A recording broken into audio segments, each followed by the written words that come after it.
how difficult is it to bring liquidity into these markets? How has it been finding market makers? It seems like this is obviously that's very fundamental. And then I want to kind of go around and ask this to everyone, but then take it the next step. Is it easier at this point to find market makers or getting the takers, the retail on the users to actually use your platform?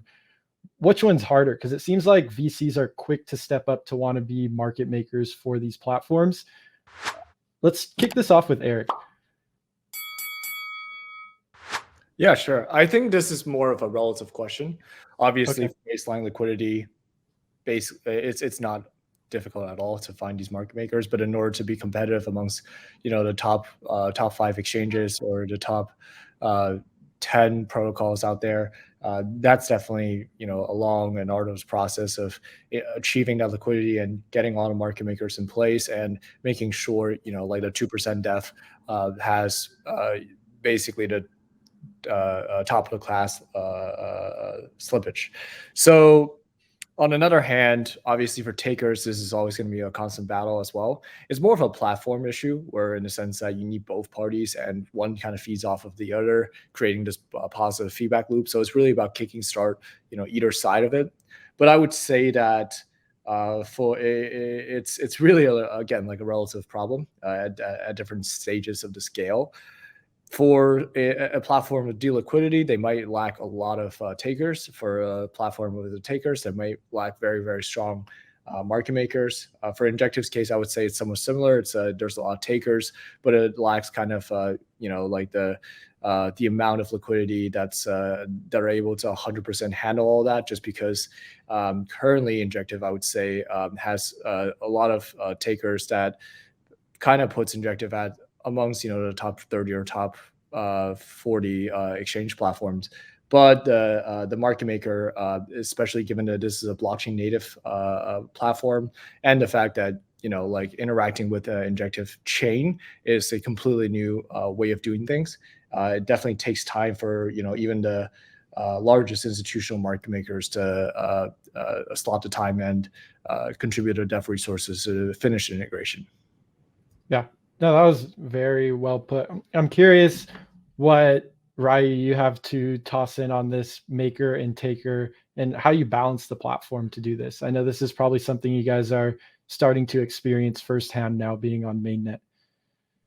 Yeah, totally. I mean, yeah, I think like, yeah, the maker and taker question is pretty interesting. One, it's always kind of this chicken and egg question, like, oh, do you start out with like really deep liquid and lots of maker liquidity, or do you first come in with a lot of the taker volume that brings in the maker liquidity, right? And so this also sort of kind of creates like a nice like positive feedback loop, right? And so like for us, it's like we try our best to sort of handle both fronts, right? And we do put an emphasis on maker liquidity here. I think like for us, like, well, at least with what we've seen across more traditional exchanges, is that places where you find the best spreads, places where you find the best liquidity, that's sort of where people want to trade, and naturally sort of those are kind of the places that people will naturally go to. And so for us, it's really important to partner with some of the really largest and experienced trading and market making firms to really provide deep liquidity to the books, right? I think for instance, like that's one of the reasons why Serum has such a huge advantage and no one can just really fork Serum, is because they have so much liquidity already on the book, and so many makers making those books. And so in a similar way, right, like we're actually working quite closely with both smaller retail market makers, but also large institutional market makers, to make sure that books are deeply liquid. I mean, I think like this is particularly a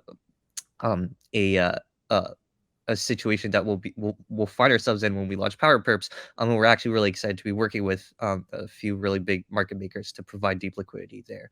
And so, yeah, hope that answered the question. No, that's great. And just to open this up to give Barett and the team at Spin a little more to answer on, what are things specifically you guys are trying to do to bring both takers and makers to the platform? No one wants to jump on. Oh, you got it, Barett. I will. I was, I feel like Spin has been going last quite a bit, so I was trying to give I him know an I keep giving opportunity. them the short end of the stick, but I'll flip them to the top on this next question.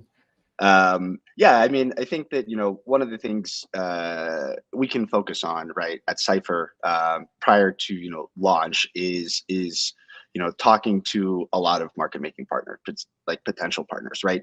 I think that that's the biggest thing that we are doing right now. I think echoing a lot of what Ryu said. The lower the tighter the spreads, the more liquid the protocol, the more people are going to want to be able to trade there, right? And so having those like market making partners is I think very important for order book based protocols at the end of the day. And then how do you get retail excited, right? I think there's a number of different ways that we're exploring, right? It's having a very simple intuitive UI, something similar to that of like a Robinhood or a public.com, right? These are popular retail trading applications here in the US. And then also making sure that they have exciting markets to trade, right? I think that that's like a big one as well. And that's kind of why we, Cypher has initially focused on like these pre-public markets. I think that there is a substantial amount of retail appetite for these particular markets. I mean, obviously crypto in general, right? But I think some of these like more exotic style markets can be really popular for retail and institutions at the end of the day to either market maker come place discretionary trades if they're a hedge fund, or algorithmic trades if they're a quant fund, right? Definitely. Spin, you guys can close that one up, and then I'll have a fun, fresh question for you guys because I know we hit a lot of the big points on that one.